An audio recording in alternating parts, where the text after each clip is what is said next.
Hey, you're live. Okay, good morning. This is Senate Natural Resources and Energy, and this is Tuesday, January 13th, I believe, yes. And we are starting the morning talking about S202, which is about portable solar, one could also call it balcony solar, plug-in solar.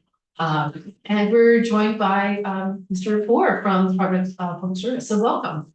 Thank you. Yeah, I'll let you just jump right in. All right, great. Well, for the record, TJ4, Public Service Department, Director of Regulated Utility Planning. And so today, thank you for having the department in. I'll describe where the department currently is with regard to S202 and some observations and concerns that if addressed, I think would enable us to support the bill. And overall, really safety, consumer protections, including affordability, are paramount in our review and consideration of the bill. Excuse me. So a little out of breath with hustling over here. So I'll start with safety and acknowledge that I'm not an expert on safety. I'm not like going here, but so I'll let Mr. DeRocher and the utilities primarily speak to safety, but I bring it up because it's top of mind and really appreciate the component of the bill that references underwriters laboratories certification.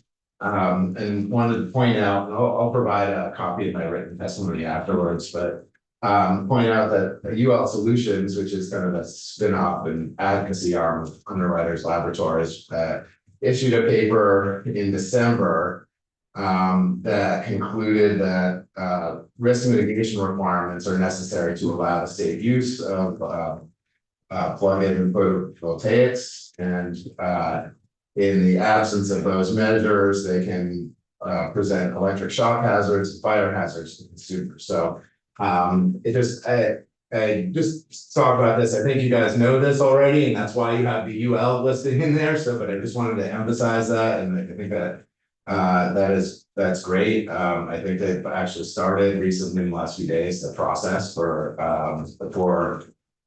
certifying the systems and listing them. One thing to consider in that provision, and still kind of getting to the bottom of this, but the 202 says requires a UL certification as opposed to a UL listing. And my understanding is that the UL listed devices are like actually complete finished devices that meet the safety standards, where UL certified refers to individual components or safety performance systems. So as I understand it, listings more of the preferred for consumer standalone products, and you might want to consider changing that to UL listings required as opposed to certification. And you should circle back with other witnesses on that, but to confirm that, but that's so. I'll leave the rest of the safety considerations to others, but really, again, emphasize that those are paramount. Going to the structure of how plug-in PV would work, it as designed, the bill doesn't allow for them to be net metered, but it looks like it does allow for export to the grid. And so where my understanding is that it's currently structured, a customer would offset real-time consumption at the variable retail rate, which makes a lot of sense real time, right? That's great. When exporting to the grid, any generation that's netted with consumption within a month could still receive the retail rate.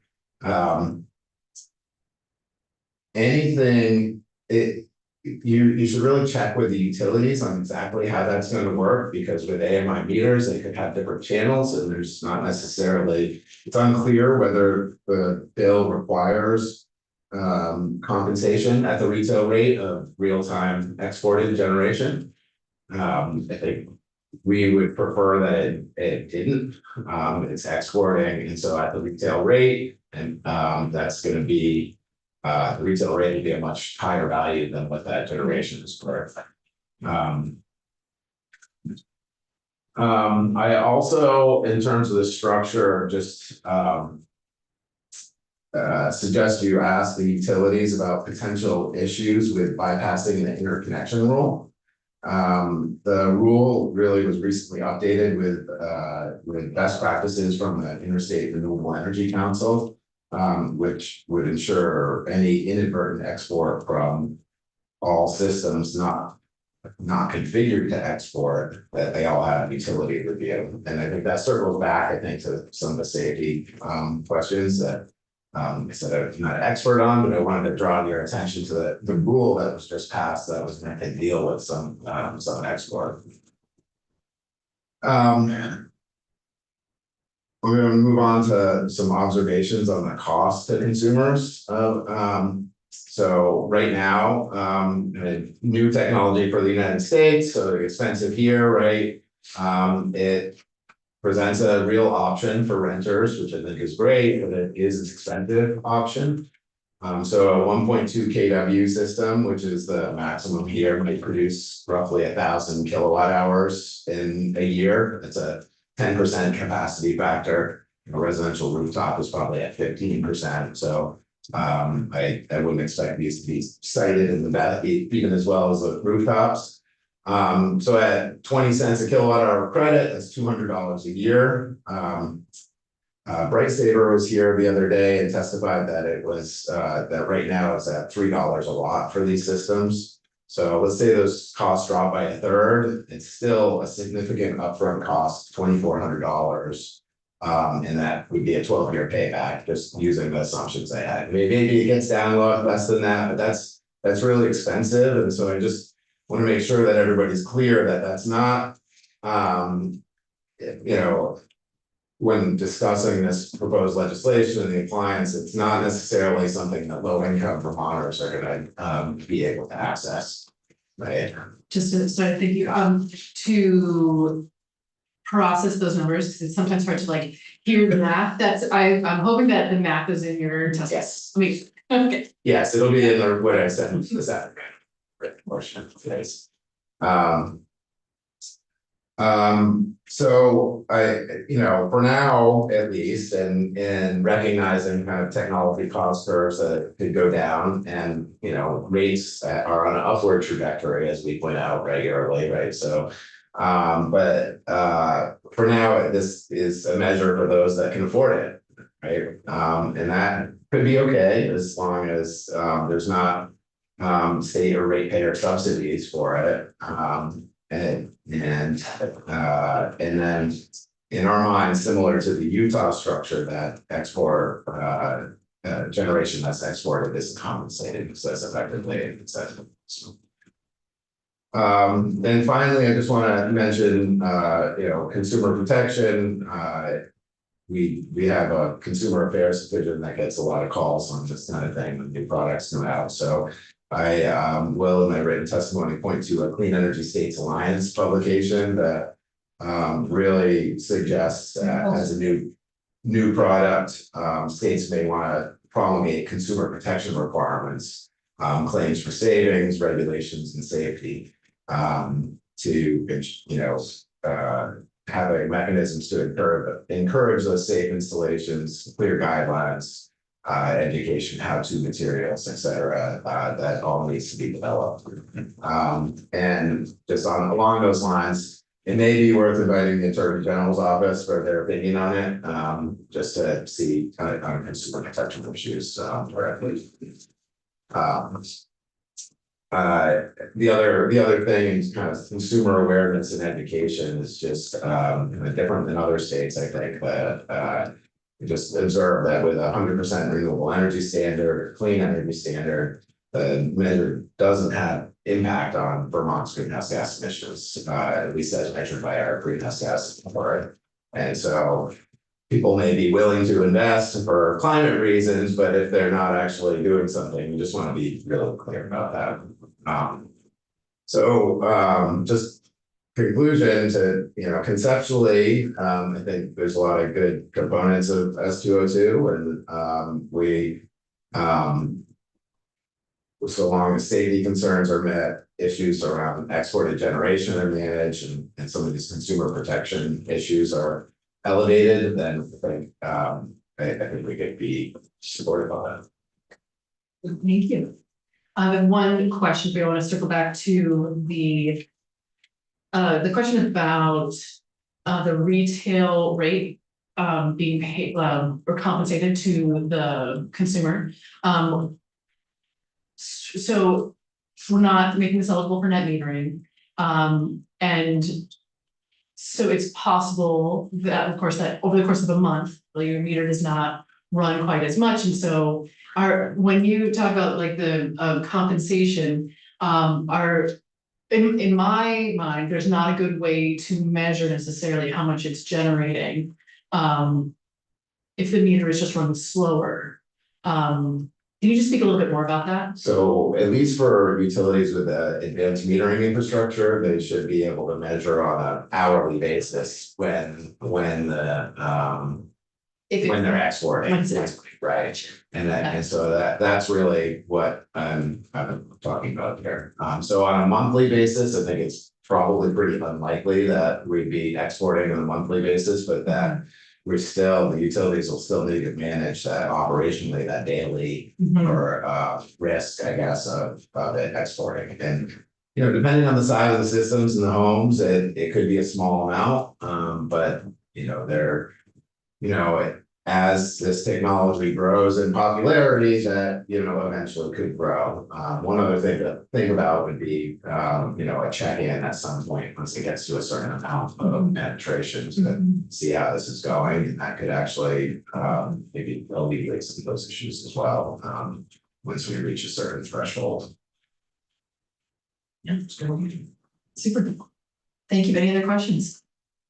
No, I think the testimony was to take a lot to get to the point that it was actually not what you made it.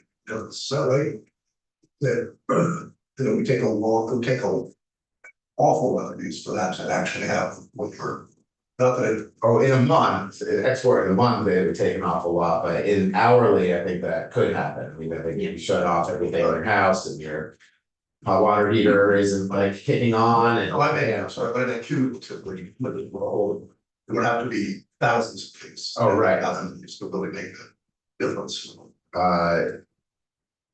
To kind of like on a utility cost basis, I think the answer is yes on that. Yeah. Good. Super. Thank you. Any other questions? Okay, super. Thank you so much. Okay, and we're gonna move to Mr. Hiroshi. Welcome. Good morning. Good morning. And have I said your name right? DeRocher. DeRocher. Yeah. Okay, with Division of Fire Safety. Welcome. So for the record, I'm Mike DeRocher. I'm the Executive Director for the Division of Fire Safety. And I'll start out first by saying I appreciate the committee reaching out to us in advance to provide some comments on the draft. It's nice to get in front of this stuff sometimes, right? So I appreciate that. First and foremost is I think the committee should hear from Dennis Blair. He's our chief electrical inspector and he also chairs the electrical licensing board. And I think he could do a pretty good, quick technical overview on how these things actually function, like how the inverters work, all that stuff. We didn't have from an electrical perspective a lot of concern here. A couple issues. One being that these units have to be plugged into a receptacle. If it's an outside receptacle, that would have to be ground fault, GFCI protected. We're a little bit concerned about whether if balconies and so forth are lacking an outlet receptacle, then they're going to take extension cords and run those somehow, either through sliding doors or whatever route they want to find. So that's a little bit of a concern for us, is the use of extension cords. I'm not certain there's any UL listed systems that are even out there right now, but I know for sure that if you go to Amazon and all these other online platforms, that you can order basically anything you want, you can piecemeal these things together. And, you know, part of our responsibility too is to protect our emergency responders. And so energy storage systems, EV charging, all this kind of stuff does impact our emergency responders. I'm not sure because of the low generation of power that these actually will be a concern for emergency services. But nationally, this is starting to catch some attention nationally too. So it's I think what I term it as an emerging issue that is coming. But other than that, we don't have jurisdiction over these units as far as electrical wiring. So we can't require like an electrical work notice to be filed because it's a plug-in appliance. So under our statutory authority right now, we can't regulate from an electrical perspective. If we go in and do an inspection in response to a complaint or something else, and we find that a unit is not installed properly or protected, whatever, then we can address that. But we can't upfront regulate the installation of this equipment. Little bit of a concern there, but I just wanted to mention that we don't, it's really not under our purview as far as regulation. And other than that, I think there'll be a little bit of opposition maybe from condominium associations and all that, where they have pretty strict bylaws on what you can and can't do with your condo units and so forth. So there will be maybe some pushback on the consumer side there. But other than that, we're pretty much neutral and like, you know, as this unfolds or whatever, we're probably not objecting to this. Great. Super. Any questions? Okay, super. And thank you for that suggestion to have Mr. Blair in. I think we will do that. And I want to jump back actually to the document that Mr. Poor referenced. What is it? The Clean Energy Alliance? Energy States Alliance. States Alliance. So I did get a chance to look at that ahead of time, and it calls out some specific safety concerns that I think we can go into, which I hope I assume will be covered by a potential UL listing. But I am waiting to hear back from Underwriters Laboratory. I have a colleague, senior design engineer at UL. Because there is a difference between certified and listed. And so he's gonna detail that for me and I'll provide his direct response to the meeting. that would be very helpful. But I agree with what you're saying, there is a difference. Yep, absolutely, because the whole thing hinges on whether or not this can be done safely. So, Yep. yeah, super. Well, thank you so much. Yep, thank you, it's nice meeting you all. Okay, and so we're gonna move to Mr. Merriman. Welcome. From the Public Utility Commission. Morning. Yeah, my name is Jake Marin, I'm a staff attorney for the Vermont Public Utility Commission. Overall, the commission, I think, is neutral about the idea of adopting solar or even supportive. But like the department, I think there are some needs for clarification to ensure that the commission can do its job and do it fairly for all customers. So first thing I want to speak to is just sort of the administrative part of this bill, which talks about the commission's role in developing a notice form. We read the bill as requiring the commission to basically develop the piece of paper and what information is included on it, but the commission will not be responsible for receiving those forms through EPUC or otherwise. And also we will not be able to develop a online tool for the utilities to import that data to their system. So basically the utilities will be either receiving that PDF that we create by email or by the mail, and using that information for their own purposes, but the commission would be involved. And in fact, as a general comment, if these systems are not subject to section 248, the commission really sees no role for the commission in regulating these systems.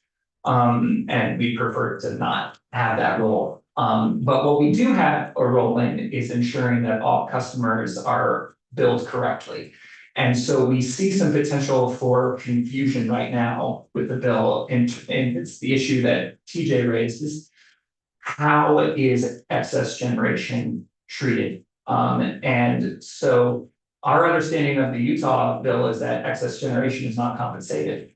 However, every utility's billing system and meter infrastructure is different.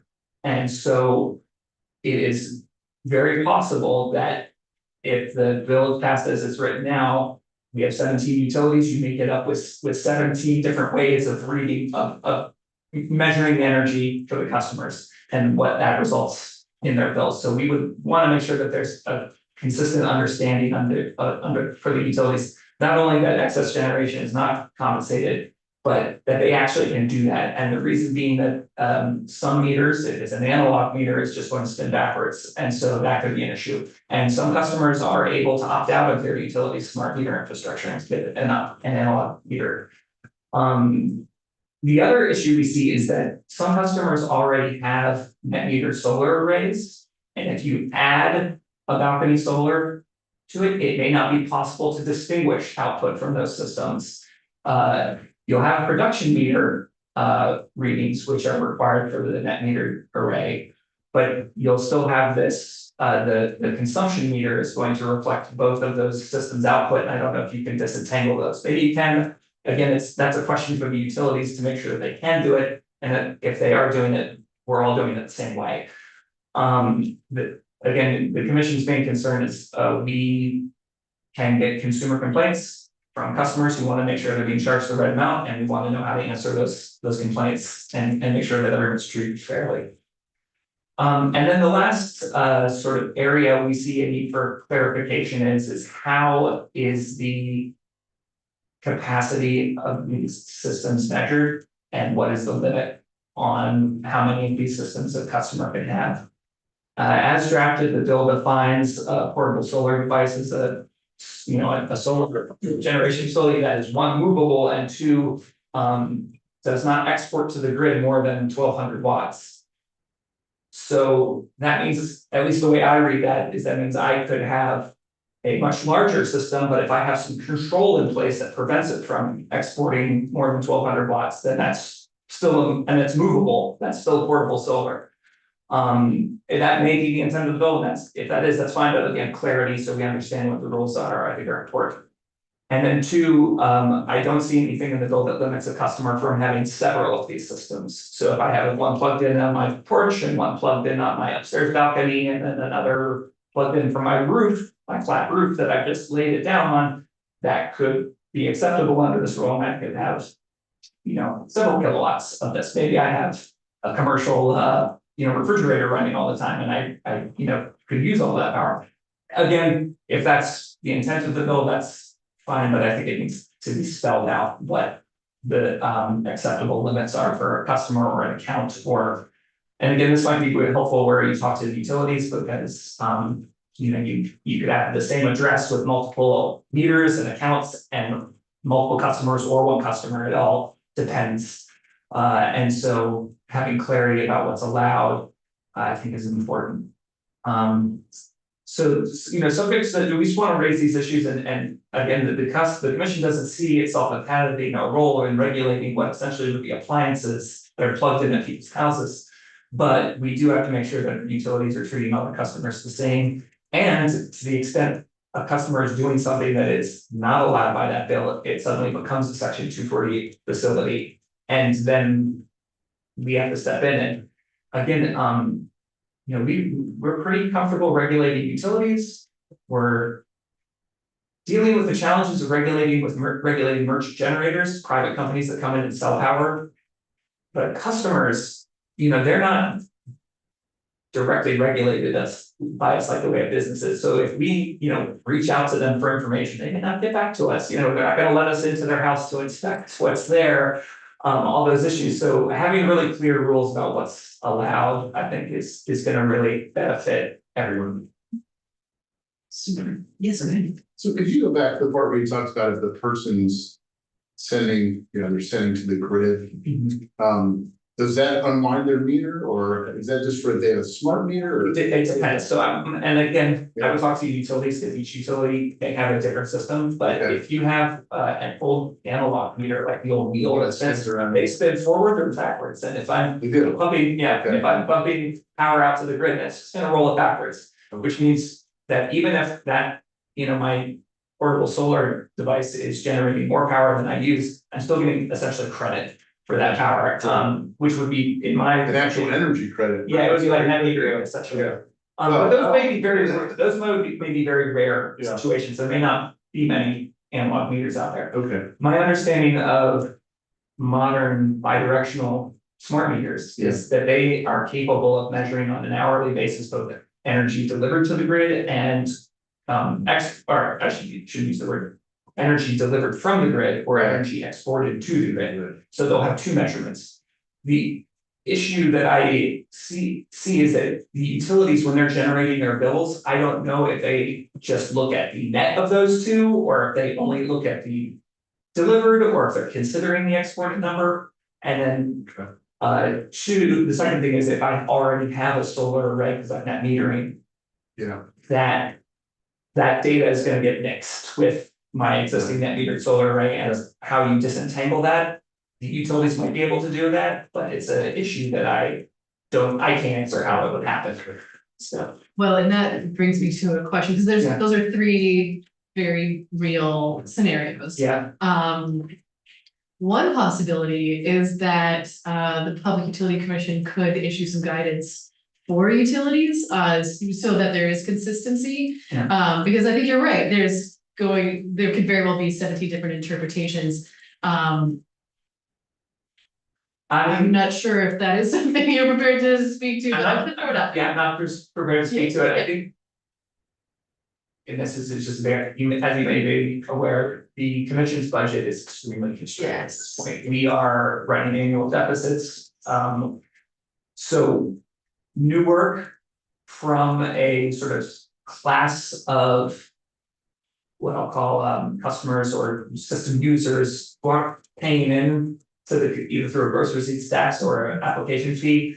That could be a challenge. Now, I think, and I'll try to reach out and talk to some of the utilities, but it'd be helpful if this committee could get them in here and ask them these questions.